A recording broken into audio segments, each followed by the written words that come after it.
王さんというサラリーマンの男性が体験した話です。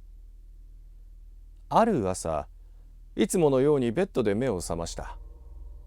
起き出して洗面所へ行き顔を洗う。そこでふと右腕に目がいった。内側に小さな傷ができていました。まっすぐ赤い線がついている切り傷だった。まだ少し血がにじんでいる。どこで切ったのか心当たりはなかった。別に痛いというわけでもない。絆創膏を貼って特に気にせず出勤しました。次の日の朝、ベッドで目を覚まし洗面所へ行って顔を洗っている時にまた右腕に目がいった。新しい傷がついていました。昨日と同じ小さな切り傷、少しだけ血がにじんでいる。絆創膏を貼りながら、もしかして布団に何か針か硬いものが紛れ込んでいるのではないかと思った。寝る前には傷はなかったわけだから。念のため確認してみましたが、掛け布団にもマットレスにも針のようなものは見つかりませんでした。その翌日、ベッドで目を覚ます。すぐに右腕を確かめてみる。絆創膏が一つ、二つ、新しい傷が一つ。肌が荒れていて赤切れのようなことになっているのかとも思いましたが、どうも違う。それにしては切り口がきれいだった。それから毎朝一つずつ必ず右腕に小さな切り傷が増えていく。さすがにおかしいと思いました。絆創膏だらけの腕を見ながら、そのうち病院へ行こうと思いました。そんなある日、会社へ出勤して昼になり、食堂で同僚と2人ご飯を食べていました。いろいろと仕事の話をしているうちに、そういえばさ、お前後輩のことずいぶんしごいてるみたいじゃないか。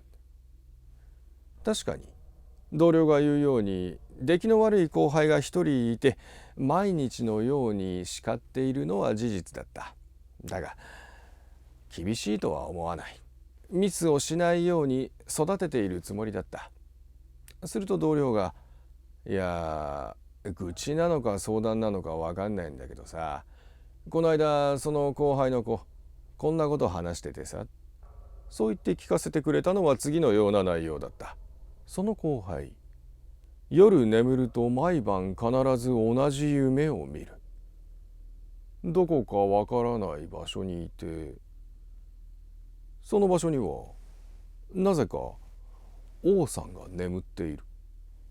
そばに行くとメラメラと怒りのようなものがこみ上げてきて、自分の手にはいつの間にかカッターナイフが握られているから王さんの腕に切りつけてしまう。そんな夢を毎晩見るというのだ。あの後輩ずいぶんストレス溜まってんじゃないのか。同僚の話を聞きながら王さんはじわりと汗が吹き出てくるのが分かりました。右腕は今絆創膏だらけになっている。だがその話を誰にもしたことはない。食事を終えて一人になると、その後輩のもとへと走っていきました。彼の前まで行って、おい。そう言って王さんはワイシャツをまくって腕を見せる。これお前か。絆創膏だらけの腕を見て、後輩は真っ青になってガタガタと震えていた。すぐに申し訳ありませんでしたと頭を下げたそうです。